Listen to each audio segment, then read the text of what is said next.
Մեր երկրում առկա բազմաթիվ խնդիրների շուրջ ձևավորվում են քաղաքացիական նախաձեռնություններ, որոնք տեղական պայքարի արդյունքում հասնում են հաջողությունների։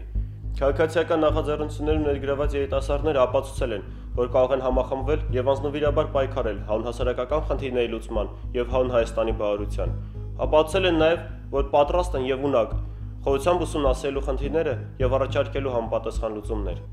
Կարևորը գիտակցել, որ եթե այս նոր քաղաքացիական տեսակը ներկայացնող մարդիկ չմտնեն քաղաքականություն, ակամայից այդ տեղերը զիջելու են ներկայիս քաղաքական համակարգի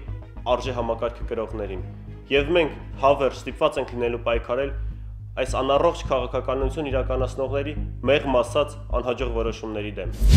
Մենք աշխատելու ենք ոչ միայն տեղային եւ կոնկրետ հարցերի շուրջ, այլ նվիրվելու ենք խնդիրների համակարգային լուծմանը եւ կայացնելու ենք մեր երազանքների լուսավոր Հայաստանը։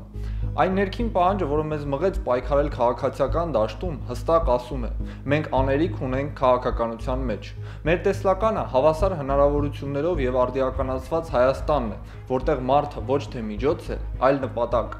Հասարակության մեջ կա կարծիք, որ հնարավոր չէ առողջացնել քաղաքական համակարգ Հայաստանում, որը իրապես խարխուլ է եւ չի նպաստում մարդկանց բարեկեցությանը։ Մենք համոզված ենք, փոփոխությունները պայմանավորված են մեզանով եւ մենք առաջարկում ենք արդյունավետ կառավարման մեխանիզմը, որի օջախը առկա է Հայաստանում։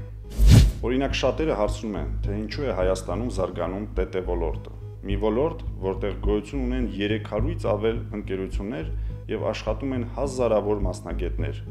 Պատասխանը շատ պարզ է, որովհետեւ այդտեղ գործում է արդիական, արդյունավետ կառավարում։ Իսկ ինչ է դա նշանակում։ Դա նշանակում է արդյունավետ վերահսկողություն, պատասխանատու կառավարում, նոր մարկանց ներգրավում, որը բերում է թարմ շունչ, նոր լուծումներ եւ ամենակարևորը բոլորը գիտակցում են, որ անփոխարինելի մարդիկ չկան։ Եվ գործնականում իր արդյունավետությունը ապացուցած այդ մոտեցումները եւ սկզբունքները մենք բերելու ենք քաղաքական դաշտ։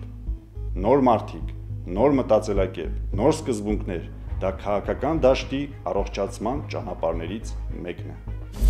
Մենք բազմաթիվ հետևություններ արեցինք քաղաքացիական տարբեր շարժումներից, եւ դրանցից թերևս ամենակարևորը այն էր, որ չնայած որ հետևողական քաղաքացիական շարժումը կարող է եւ գրանցում է բազմաթիվ հաջողություններ խնդիրների հետևանքների վերացման հարցում, սակայն խնդիրների պատճառները գտնվում են քաղաքական դաշտում եւ պահանջում են համակարգային լուծումներ։ Մենք այսօր հետ պայքարելու ենք խնդիրների համակարգային լուծման համար եւ մեր քաղաքացիական պոտենցիալն ու ներուժը այժմ կիրառելու են քաղաքականության մեջ։ Ժամանակն է, որպեսզի Հայաստանի Հանրապետության արժանապատիվ, գիտակից եւ կիրթ քաղաքացին քննադատողից, բողոքողից ու պահանջողից ձևափոխվի քաղաքական ուժի, որ կբարձրացնի խնդիրները, կտա դրանց լուծումները եւ կվարի հստակ ազգանպաստ քաղաքականություն։ Միացիր մեզ եւ միասին կերտենք այսօրվա արժանապատիվ Հայաստանը։